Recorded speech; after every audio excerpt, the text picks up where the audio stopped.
Welcome to techno आईसीडीसी। आज हम इस वीडियो में आपके लिए लेकर आए हैं जो हमारा केमिस्ट्री का टॉपिक चल रहा है, केमिकल काइनेटिक्स। उसी पर हम आगे बढ़ रहे हैं आज ऑर्डर ऑफ रिएक्शंस पढ़ेंगे और उसके कुछ न्यूमेरिकल्स करेंगे। इसके पहले वाले वीडियो पर हमने रेट लॉ पढ़ा है और उसी में काफ़ी कुछ ऑर्डर ऑफ रिएक्शन हमने कवर कर चुका है। यदि आपने पिछला वीडियो नहीं देखा है तो आप उसे पहले देख लीजिए, जिससे ये वीडियो थोड़ा इजी हो जाएगा आपके लिए देखने पर। आज हम पढ़ेंगे initial rate law method of finding order of reaction. एक नई मेथड के थ्रू हम क्या निकालेंगे,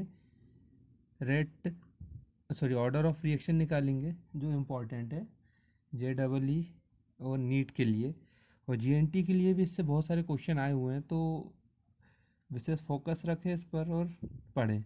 स्टार्ट करते हैं, आज हम आगे बढ़ते हैं और स्टार्ट करते हैं। हमारा आज का टॉपिक है ऑर्डर ऑफ रिएक्शन। हमने कल ऑर्डर ऑफ रिएक्शन के बारे में बहुत कुछ पढ़ा है, बट उसका एक्चुअल डेफिनेशन नहीं पढ़ा था। तो आज हम डेफिनेशन पढ़ते हैं और आगे बढ़ते हैं कि ऑर्डर ऑफ रिएक्शन होते क्या हैं। ऑर्डर ऑफ रिएक्शन जैसे हम देखते हैं कि रिएक्टेंट के एटम और मॉलिक्यूल्स की वह संख्या जो रेट ऑफ रिएक्शन को निर्धारित करती है। ध्यान से देखें आप, जैसे ये रिएक्शन है, इसके ये अभिकारक है, ये क्या है, रिएक्टेंट है। तो इस रिएक्टेंट के जो भी एटम होंगे, जो भी मॉलिक्यूल्स होंगे, तो इनकी जितना भी नंबर होगा या जितनी भी संख्याएं होंगी, वह संख्या जो क्या करती है, रेट ऑफ रिएक्शन को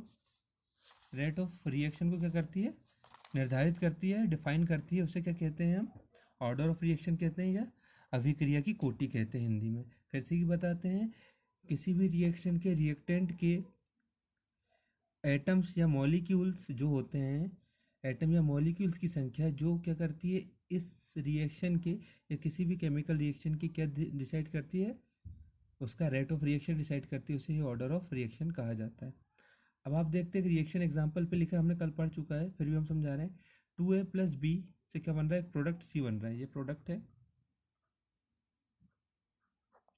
C बन रहा है। तो आप देख सकते हैं प्रोडक्ट C बन रहा है, प्रोडक्ट C।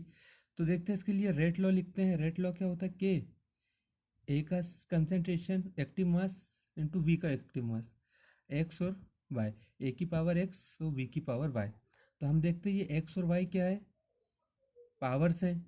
ये किससे निकाली जाती है, हमेशा याद रखें, ये एक्सपेरिमेंटल है, ये एक्सपेरिमेंट से निकाली जाती है, ना कि यहाँ की पावर को यहाँ लिख दो और यहाँ जो लिखा है मोल वो यहाँ लिख दो, ये नहीं लिखा जाएगा। गोल्डबर्ग और वागे ने ये हमें बताया है, तो आप ध्यान दें इसके बारे में। ये एक्सपेरिमेंटल है, एक्सपेरिमेंट से ही निकाली जाती है, ठीक है। तो X + Y कर दूँ मैं, तो वो क्या हो कहलाता है, N, और N को ही हम क्या कहते हैं, ऑर्डर ऑफ रिएक्शन। स्वाभाविक है, इसका जितना भी पावर होगा, इसका जितना भी पावर होगा, इन दोनों को यदि प्लस कर देता हूँ तो इस रिएक्शन के लिए क्या निकल जाएगा, हमारा ऑर्डर ऑफ रिएक्शन निकल जाएगा। तो आप देख सकते हैं एग्जाम्पल लिखा हुआ है, रिएक्शन दी हुई है, ए से क्या बन रहा है, डायरेक्ट प्रोडक्ट। तो ए का एक्टिव मास, उसके ऊपर पावर 1 का मतलब क्या है, x = 1। x = 1 है तो y तो है नहीं, तो y 0, तो n = क्या हो जाएगा, 1। तो ये फर्स्ट ऑर्डर रिएक्शन हो गई। वैसे ही आप देखेंगे A + B लिखा है, प्रोडक्ट बन जाता है, A से B का रिएक्शन होता है, प्रोडक्ट बन जाता है। तो रेट लॉ लगाया हमने K, और यहाँ पे रेट लॉ का कांस्टेंट है, = K। A की पावर यहाँ पे मानते हैं 1, यहाँ पे भी 1। यदि x 1 है, y 1 है, तो हमने पढ़ा है x1 = y1, sorry x = 1, y = 1 है, तो x + y = क्या हो जाएगा, n। और x का मान कितना है, 1, तो y की वैल्यू कितनी है, 1, तो ये कितना जाएगा, 2। तो हम कह सकते हैं सेकंड ऑर्डर रिएक्शन है। तो ऐसे डिसाइड हो जाता है हमारा क्या, रेट ऑफ रिएक्शन। और जो x और y की वैल्यू है, ये कहाँ से निकालते हैं, एक्सपेरिमेंट से, ठीक है। n की जितनी वैल्यू आएगी, यदि 0 है तो 0 ऑर्डर है, 1 है तो फर्स्ट ऑर्डर है, second order, third order, fourth order, ऐसे बढ़ती जाएगी। आगे पढ़ेंगे हम। अब देखेंगे x व y को एक्सपेरिमेंटली निकाला जाता है, उसे a और b के कंसंट्रेशन के फॉर्म में नहीं लिखा जाता, मतलब इनके मोल में, कंसंट्रेशन ऑफ मोल के फॉर्म में नहीं लिखा जाता है। क्यों, क्योंकि यहाँ यदि 2 लिखा है तो यहाँ 2 नहीं लिखेंगे, ठीक है। यहाँ x और y दिए होंगे, हम इसको एक्सपेरिमेंट से निकालते हैं, उससे है हम इसे लिखते हैं, ठीक है। तो ये होता है हमारा रेट ऑफ रिएक्शन का छोटा सा इंट्रोडक्शन और डिस्क्रिप्शन। आई होप आपको यहाँ समझ में आया होगा। अब इससे कुछ न्यूमेरिकल देख लेते हैं। ध्यान से समझिए ये न्यूमेरिकल्स को। ये न्यूमेरिकल क्या कहता है, ध्यान से देखें। For reaction 2A plus B is equal to product बनता है। तो जब ए मतलब जब ए का एक्टिव कंसंट्रेशन दुगना किया जाए तो क्या होता है, रेट ऑफ रिएक्शन कितना हो जाता है, इंक्रीज ऑफ 2 टाइम्स। ध्यान से देखें, पहले तो मैं लिख देता हूँ, इसके लिए रेट लॉ लिख सकते हैं। रेट लॉ कैसे लिखेंगे, कब लिखेंगे रेट लॉ, तो इस पर रेट लॉ लगा कर देखते हैं। तो इसका रेट लॉ सिंपली हम आर को ऐसा लिख सकते हैं, और के कांस्टेंट, ए की पावर एक्स बी की पावर वाई, ये होता है हमारा रेट लॉ। ठीक है, अब कंडीशन कैसी दी हुई है, जब ए दुगना कर दिया जाए, मतलब ए को खाली दुगना करेंगे तो रेट ऑफ रिएक्शन कितना हो जाएगा, कितना बढ़ जाएगा, 2 गुना हो जाएगा। कितना हो जाएगा, 2 गुना।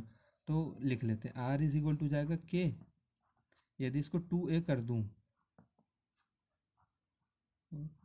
आई बी, तो रेट ऑफ रिएक्शन कितना हो जाता है, ध्यान से देखें, यहाँ पे रेट ऑफ रिएक्शन कितना हो जाएगा, डबल हो जाएगा।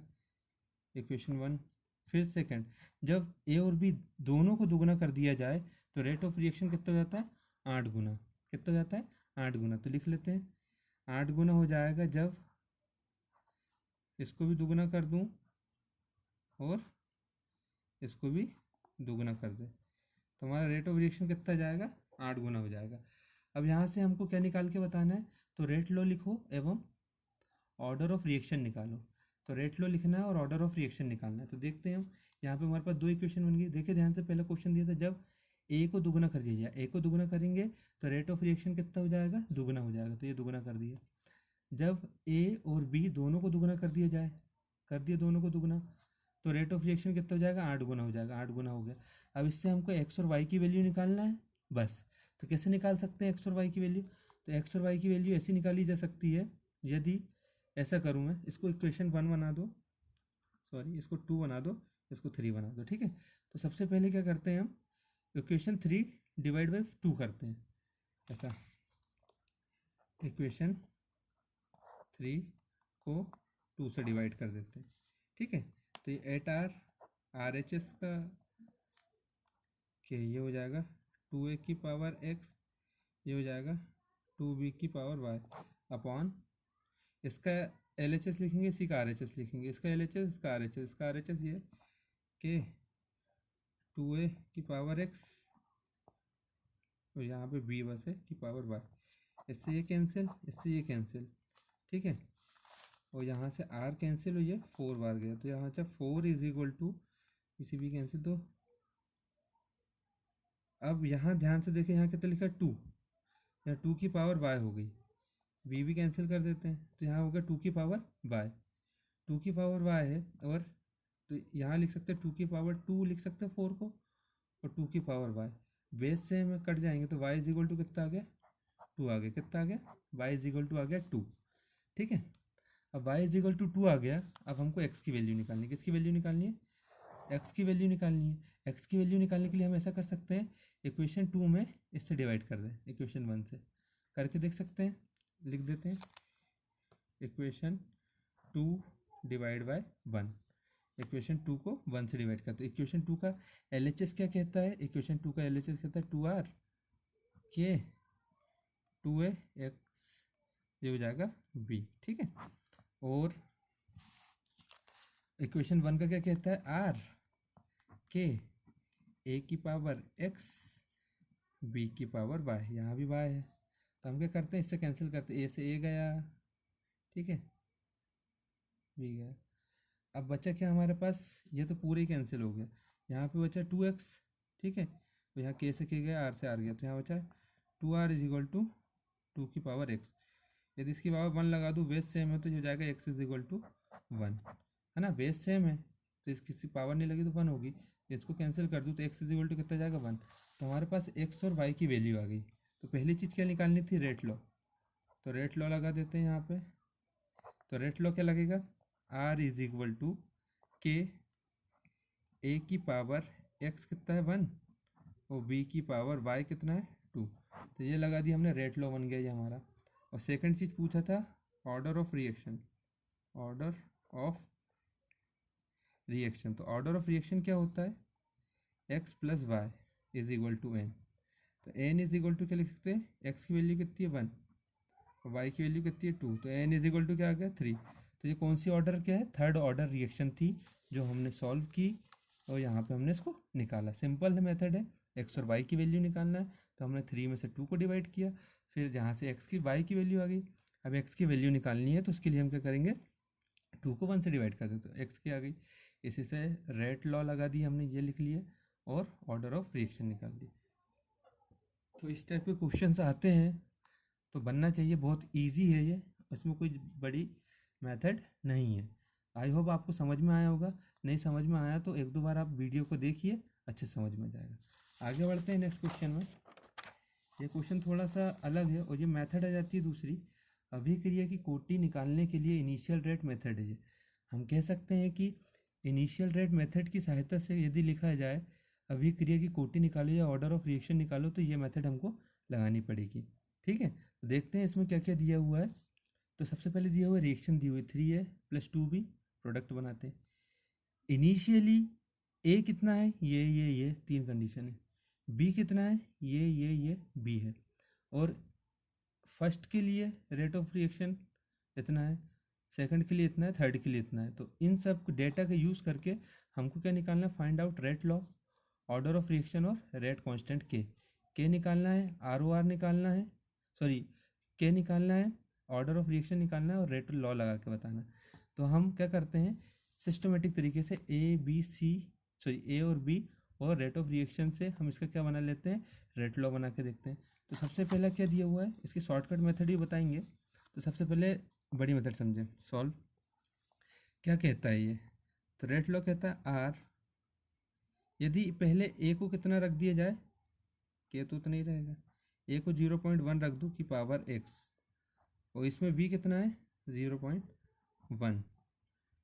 ठीक है, और रेट ऑफ रिएक्शन कितना दिया है इसके लिए 2 इंटू 10⁻³ तो इसको यहाँ पर लिख देते हैं 2 इंटू 10⁻³ इक्वेशन 1।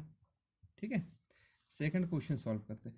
सेकंड में देखेंगे रेट ऑफ रिएक्शन कितनी दी हुई है 1 इंटू 10⁻³ ये लिखा है, हाँ के रहेगा। इसमें ए का कंसनट्रेशन कितना है 0.1 की पावर एक्स, बी का कितना है 0.2 की पावर वाई, इक्वेशन 2। थर्ड दिया हुआ है 4 इंटू 10⁻³ इसमें के ए कितना है 0.2 और बी कितना है 0.1, इक्वेशन थर्ड बन गए। 3 इक्वेशन बन गई। अब हमको इससे एक्स वाई की वैल्यू निकालनी है और सॉल्व करना है। तो सबसे पहले हम करते हैं, ध्यान से देखते हैं, यदि हम ऐसा कर दें इक्वेशन 1 को 2 से डिवाइड कर दें, यदि हम यहाँ पे इक्वेशन 1 को 2 से डिवाइड कर दें तो इससे ये कैंसिल हो जाएगा, इससे ये कैंसिल हो जाएगा, तो y की वैल्यू हो जाएगी। तो कर देते हैं, तो हम करेंगे पहली कंडीशन इक्वेशन 1 डिवाइड बाय 2।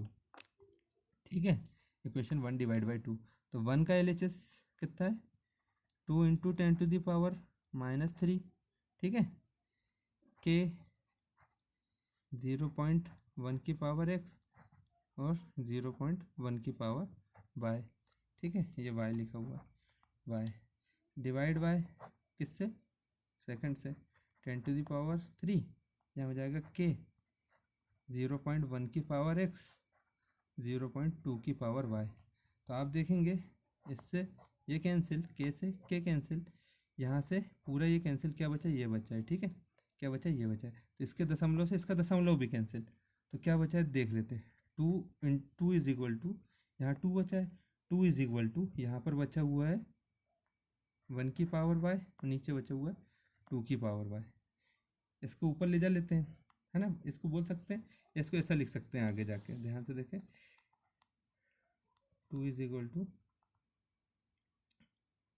1/2 का पावर होल वाई लिख सकते हैं, इसको ऊपर ले जा लेते तो 2 इज इक्वल टू हो जाएगा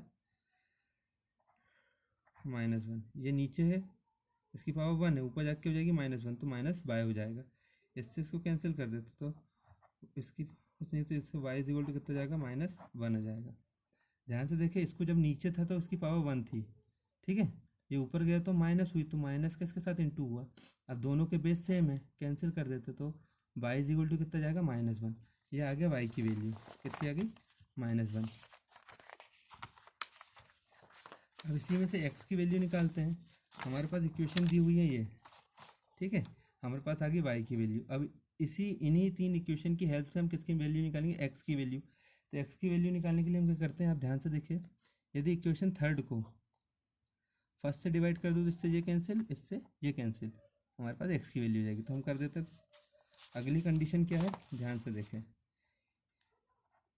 इक्वेशन 3 डिवाइड बाय इक्वेशन 1।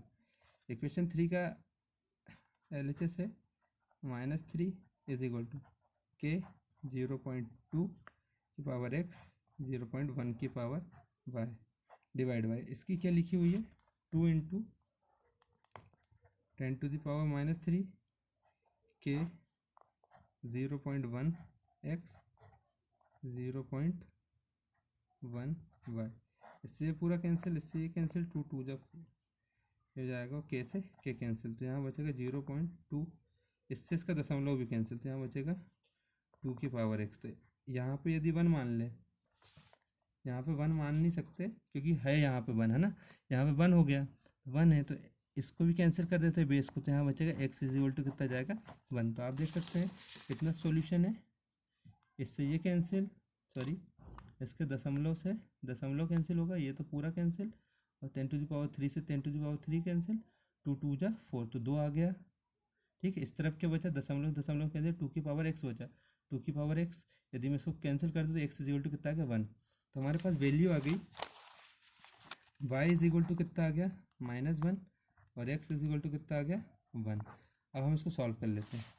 सबसे पहली चीज़ क्या निकालनी थी, रेट लो निकालना था। क्या निकालना था, रेट लो। तो रेट लो क्या कहता है, तो रेट लो कहता है r is equal to k a की पावर x और b की पावर y k। तो सबसे पहले k निकाल लेते हैं। k कैसे निकलेगा, k कैसे निकलेगा, कोई बता सकता है k कैसे निकलेगा। तो k ऐसे निकलेगा, यदि मैं यहाँ पर इक्वेशन 1 पर, अभी k नहीं है हमारे पास तो रेट लो नहीं लगा सकते, तो इक्वेशन 1 पर, इक्वेशन 1 में x व y का मान रख दो, मान रखने पर रख देते। इक्वेशन 1 क्या है, ये है इक्वेशन 1, बोलती है 2 इंटू 10 टू द पावर -3 के 0.1 की पावर x। x कितना आया हमारे पास, 1 आया, और 0.1 b था, इसकी पावर कितनी -1 आई। देखेंगे आप, ये बेस सेम है और पावर इन्वर्स में, तो ये एक दूसरे से क्या हो जाएंगे, कैंसिल हो जाएंगे। जैसे ही कैंसिल होगा तो k इज इक्वल टू कितना जाएगा, 2 इंटू 10 टू द पावर -3, कितना जाएगा 2 इंटू 10 टू द पावर -3। तो यहाँ k की वैल्यू रख देंगे 2 इंटू 10 टू द पावर -3, ठीक है। a की ये कितना आएगा 1 और b के लिए कितना आएगा -1। तो ये हो जाता है आपका रेट लॉ। लिख दिया आपने, क्या लिख दिया, रेट लॉ। ऐसे लिखेंगे a की पावर 1, x हो जाता है 1, b की पावर y -1 है, तो ये रख दिया। सेकंड, पहली चीज़ निकालनी थी k, तो k हमने ये निकाल लिया। दूसरी चीज़ निकालनी थी रेट लॉ निकाल दिया। तीसरी चीज़ थी order of reaction, order of reaction. तो इसको क्या n इज इक्वल टू क्या कह रहे थे हम, x प्लस वाई। x कितना है 1, ये कितना है -1, कैंसिल। तो n इज इक्वल टू कितना है 0। तो ये कौन सी ऑर्डर की रिएक्शन है, 0 ऑर्डर की रिएक्शन थी जिसको हमने सॉल्व किया है, ठीक है। तो ये था पूरा सॉल्व हमारे न्यूमेरिकल का जो आपके सामने था। सबसे पहली चीज़ इसमें ये है कि ये रिएक्शन बनानी है, सॉरी ये इक्वेशन बनानी है इन डेटा से। ये डेटा यूज़ करके हमने इक्वेशन बनाई, फिर किस इक्वेशन से किसको डिवाइड किया, मतलब 1 से 2 को, फिर थर्ड को 1 से डिवाइड किए, एक्स और वाई की वैल्यू है, एक्स और वाई की वैल्यू की सहायता से हमने के की मान निकाले, के का मान निकालने के बाद रेट लो निकाल लिए, ऑर्डर ऑफ रिएक्शन निकाल लिए। इतना सा था ये न्यूमेरिकल जो आता है। अब आगे बढ़ते हैं, सॉल्व करते हैं। ध्यान से देखें, यहाँ पे लिखा है इनिशियल ये और ये, इसके शॉर्टकट मेथड से यदि आप करना चाहें तो कैसे करेंगे। इसका शॉर्टकट मेथड क्या कहते हैं, ध्यान से देखें। आप देखते हैं जब पहली कंडीशन ऐसी लगाई जाए, बी का कंसंट्रेशन, ए को कांस्टेंट रखे, देखेंगे ए 0.1 है और ए भी 0.1 है, तो ये यहाँ पे इसको क्या रखते हैं कांस्टेंट, पहले कांस्टेंट ए को रखो। तो देखते हैं हम बी को कितना करना पड़ेगा, डबल करते हैं। जब बी 1 से 2 हो जाता है, डबल होता है, तो रेट ऑफ रिएक्शन कितनी हो जाती है, आधी। जब बी 2 गुना होता है तो रेट ऑफ रिएक्शन आधी हो जाती है। तो ये कंडीशन कब बनती है, जब बी दुगना होगा और रेट ऑफ रिएक्शन आधी होगी। तो हम कह सकते हैं रेट ऑफ रिएक्शन का इन्वर्सली प्रोपोर्शनल है क्या, बी। क्या है, इन्वर्सली प्रोपोर्शनल। तो हम इसको ऐसे लिख सकते हैं, ऊपर लिया कि बी की पावर -1। ठीक है, बी की पावर -1। तो यहाँ बी की पावर हम लेते हैं वाई, तो वाई का मान कितना आ गया, -1। ठीक है, ऐसे। अब आप देखते हैं, अब हम ऐसा करते हैं इस कंडीशन पे 1 से 3rd पे ले जाते हैं। बी को कांस्टेंट रख रहे हैं, यहाँ क्या कांस्टेंट है, बी कांस्टेंट है। और देखेंगे ए को दुगना किया जाए, किसको, ए को डबल किया जाए। तो आप 2 इंटू ए कर रहे हैं, ए को दुगना करने पर रेट ऑफ रिएक्शन क्या होता है, ध्यान से देखते हैं। तो रेट ऑफ रिएक्शन भी कितना हो रहा है, 2 गुना, 2 दूनी 4। जब ए को दुगना करते हैं तो रेट ऑफ रिएक्शन भी दुगना होता है।